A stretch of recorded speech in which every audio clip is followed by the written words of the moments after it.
السلام علیکم ورحمۃ اللہ وبرکاتہ بسم اللہ والحمد للہ والصلاة والسلام علی رسول اللہ اما بعد سنن ابی داود حدیث نمبر 32 قال حدثنا محمد بن آدم بن سلیمان المسیسی سواد پر بھی شد ہے دوسرے یا پر بھی شد ہے مسیسی قال حدثنا ابن ابی زائدہ قال حدثني ابی ایوب یعنی الافریقی عن عاصم عن المسیب بن رافع ومعبد عن حارثة بن وهب الخزاعي قال حدثتني حفصة زوج النبي صلی اللہ علیہ وسلم حفصة زوج النبی صلی اللہ علیہ وسلم ہماری امی جان مومنوں کی ماں سیدہ حفصہ رضی اللہ تعالی عنہا بیان کرتی ہیں ان النبی صلی اللہ علیہ وسلم بے شک نبی پاک علیہ الصلوۃ والسلام کان یجعل یمینہ لطعامہ آپ نے اپنے دائیں ہاتھ کو رکھا تھا اپنے کھانے کے لیے مقرر کیا تھا رکھا تھا بنایا تھا کھانا کھانے کے لیے وشرابہ پینے کے لیے وثیابہ لباس پہننے کے لیے دوسری حدیثیں وضاحت کرتی ہیں ہر اچھا کام دائیں طرف سے ہر اچھا کام دائیں طرف سے وَيَجْعَلُ شِمَالَهُ اور آپ نے مقرر کیا تھا اپنے بائیں ہاتھ کو لما سوا ذالک ان کے علاوہ کاموں کے لیے ان کے جو گندگی والے کام ہیں جو اور کام ہیں ان کے لیے بایاں ہاتھ اچھے کام کے لیے دایاں ہاتھ سمجھا گی میرے خیال میں حدیث کا سند پہلے راوی ہیں محمد بن آدم بن سلیمان المسیسی الجوہانی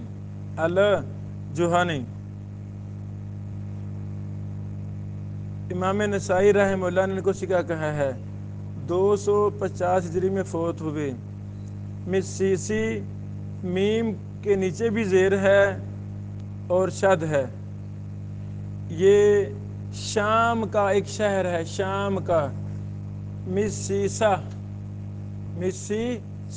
ایک شہر ہے یہاں سے یہ راوی تھے محدث تھے سکا راوی ہیں ابن ابی زائدہ کا نام یحییٰ بن زکریا بن ابی زائدہ الکوفی ہے پیچھے گزر چکا ہے ابو ایوب افریقی یہ افریقیہ کی طرف منسوب ہے یہ اندلس کی طرف ہے ان کا نام عبد الرحمن بن زیاد بن عنعم ابو ایوب قاضی بالافریقہ یہ افریقہ میں قاضی تھے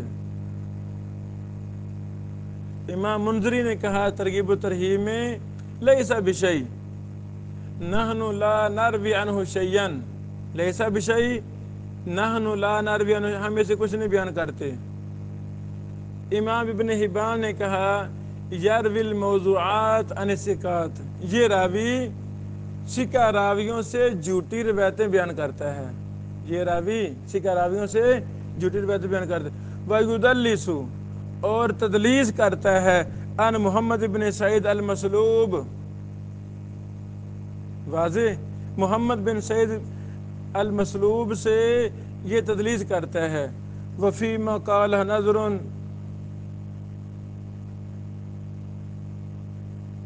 جو انہوں نے کہا ہے اس میں نظر ہے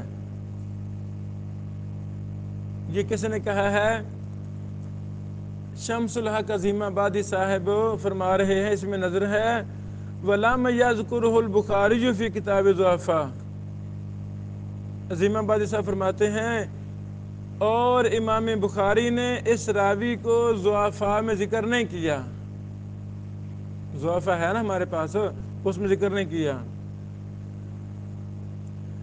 آگے فرماتے ہیں یہ دلیل ہے کہ ان کا معاملہ قوی ہے۔ امام بخاری کے ہاں یہ کوئی پختہ راوی تھے، اگر ضعیف ہوتے تو امام بخاری صاحب ان کو ذکر کرتے۔ اچھا، یہ بات درست نہیں ہے، یہ بات درست نہیں ہے۔ جو راوی ضعفاء بخاری میں نہیں ہے وہ ثقہ ہیں، اس میں تو راوی تھوڑے سے ہیں، چند ایک ہیں، 500 بھی نہیں ہے، تھوڑے سے راوی ہیں اس میں، تو 300-400 راوی ہیں زیادہ سے زیادہ، مزید ہم دیکھ کر بتاتے ہیں۔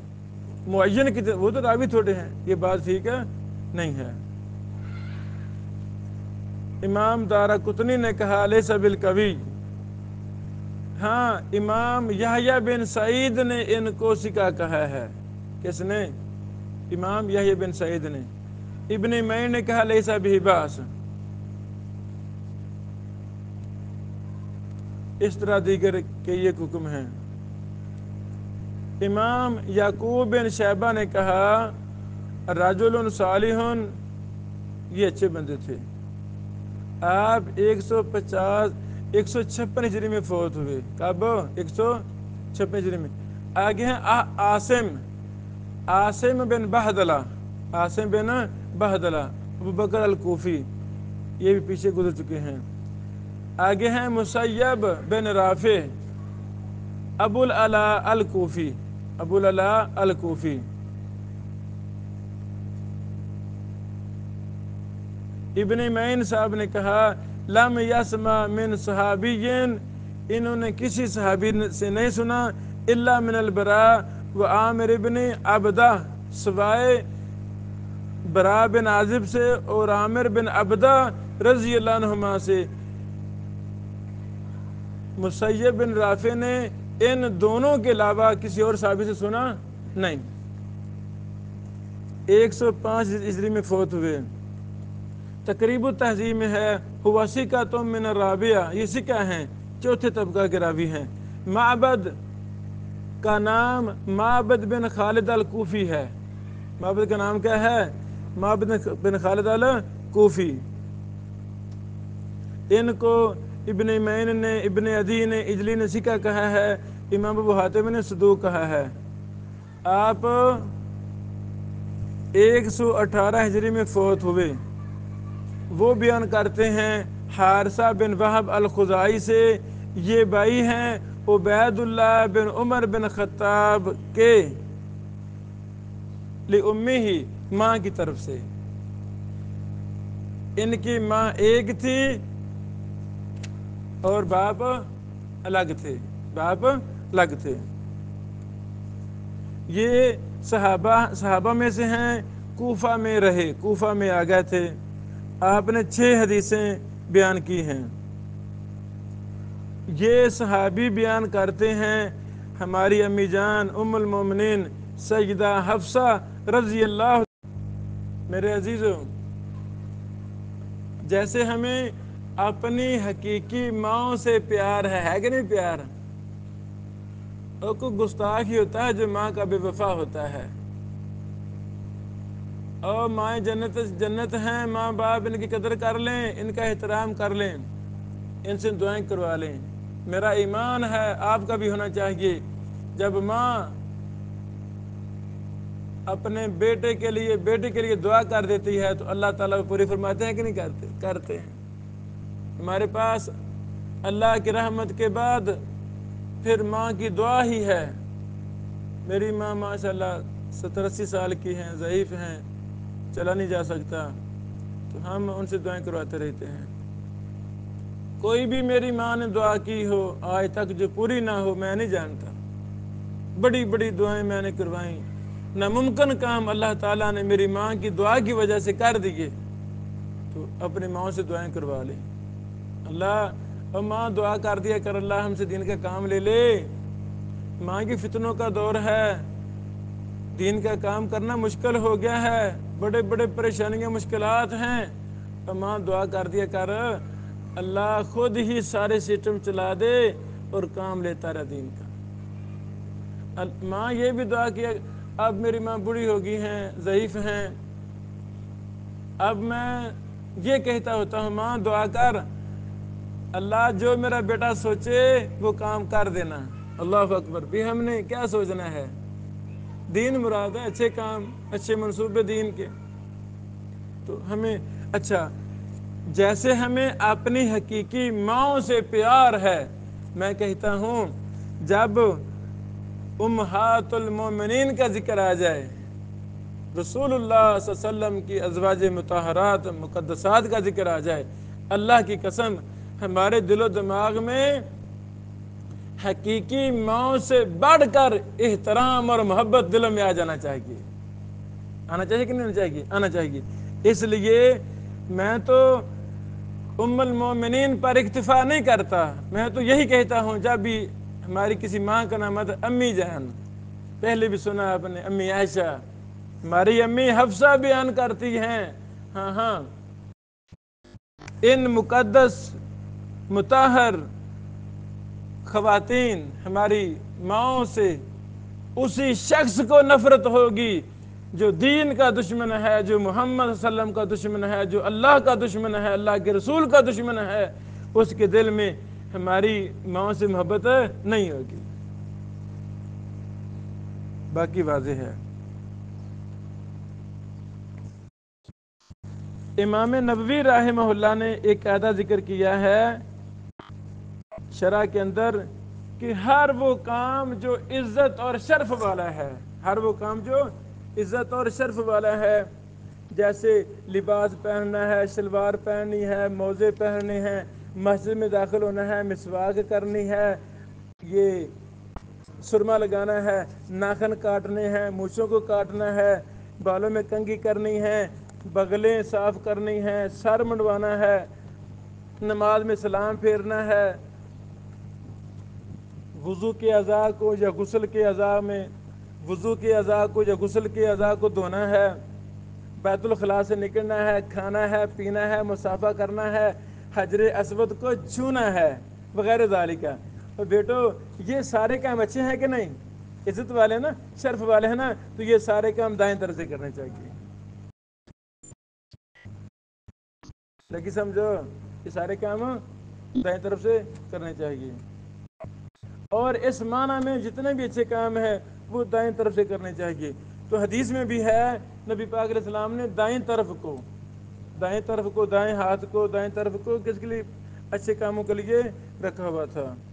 ہاں، جو اس کے علاوہ کام ہیں، مثلا بیت الخلاء میں داخل ہونا، مسجد سے نکلنا، استنجا کرنا، کپڑوں کو اتارنا، شلوار کو اتارنا، موزوں کو اتارنا، جو ان کے مشابہ ہیں، ان میں دائیں طرف مستحب ہے۔ جوتا پہننا ہے تو دایاں، اتارنا ہے تو بایاں، مسجد میں داخل ہونا ہے تو دایاں پاؤں، نکلنا ہے تو بایاں، یمین کو اچھے کاموں کے لیے، یسار کو، شمال کو دوسرے کاموں کے لیے استعمال کرنا چاہیے۔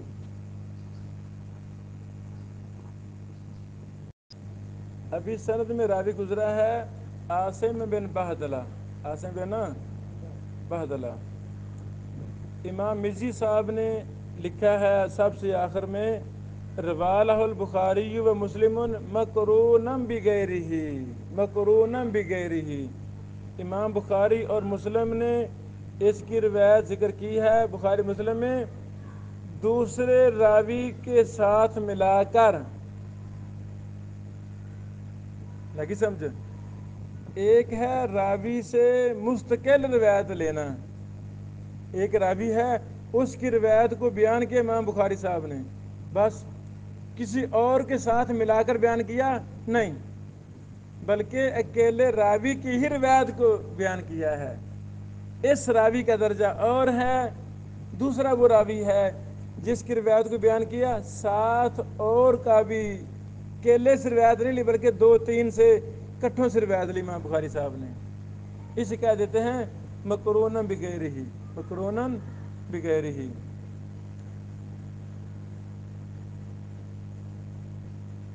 اچھا، شعیب ارناؤت رحمہ اللہ نے ابو داؤد کی تحقیق جلد نمبر صفحہ نمبر 25 میں اس حدیث کو صحیح لغیرہ ہی کہا ہے۔ وجہ اس کی سند میں ابو ایوب افریقی ضعیف ہے، ابو ایوب افریقی ضعیف ہے۔ اچھا، اب یہ ضعیف ہے تو یہ تو سند ہوگی ضعیف، یہ دوسری سندوں کی وجہ سے یہ صحیح لغیری بنتی ہے۔ یہ 32 نمبر حدیث ہے، حدیث نمبر 31 بھی اور 33 بھی، یہ دونوں حدیثیں اس حدیث کا شاہد ہیں، اس حدیث کا شاہد ہے۔ ان میں بھی یہی مسئلہ ہے، دائیں طرف کو ہر اچھا کام دائیں طرف سے کرنا ہے، یہاں بھی دائیں طرف کا ذکر ہے، تو یہ سابقہ اور آخر دونوں حدیثیں اس کی کیا ہیں؟ شاہد بن رہی ہیں۔ شیخ البانی صاحب نے کہا صحیح بدود علم میں یہ حدیث صحیح ہے، یہ حدیث۔ امام حاکم نے کہا صحیح الاسناد۔ شیخ البانی صاحب فرماتے ہیں ھذا اسناد حسن، یہ حدیث حسن سند کی ہے۔ مسیسی یہ نسائی وغیرہ نے سکا کہا ہے عاصم بن بہدلہ حسن الحدیث ہے، شیخ البانی صاحب کے ہاں عاصم بن بہدلہ حسن الحدیث ہیں، اور باقی راوی سارے بخاری مسلم کے راوی ہیں ابو ایوب افریقی کے علاوہ، ابو ایوب افریقی کے علاوہ۔ ان کے بارے میں امام ابو زرع نے کہا لین فی حدیثہ انکار لیس بالمتین، اس راوی کی حدیث میں کمزوری ہے، اس کی حدیث میں انکار ہے بعض، لیس بالمتین، یہ پختہ راوی نہیں ہے۔ ابن حبان نے سکات میں ذکر کیا ہے، ابن معین نے کہا لیسا بہباس، ابن حجر نے تقریب میں کہا صدوق یخطئ، صدوق یہ راوی حسن الحدیث ہے، صدوق کا مطلب یہ راوی حسن الحدیث ہے، اس کی حدیث صحیح لذات ہی نہیں حسن لذات ہی ہوگی۔ یخطئ کبھی کبھی غلطی کرتا ہے، جب غلطی دلیل کے ساتھ پکڑی جائے گی تو وہ علت سمجھ کر چھوڑ دی جائے گی، ضعیف ہوگی، اگر غلطی نہیں کرے گا تو روایت وہ لے لی جائے گی۔ سمجھ آ گئی میرے خیال میں؟ تو شیخ البانی صاحب فرماتے ہیں اس جیسے راوی کی روایت حسن درجے سے کم نہیں ہوتی، کب اذا لم یخالف، جب یہ کسی اور کی مخالفت نہ کر رہا ہو۔ جو یہ راوی ہے اس درجے کا، جو یہ روایت بیان کر رہے ہیں، ان کی بیان کردہ حدیث کسی دوسری کے خلاف ہونی چاہیے نہیں، تب ایسے راوی کی روایت حسن درجے کی ہوتی ہے۔ آگے اور بھی بات کی ہیں شیخ البانی صاحب رحمہ اللہ نے۔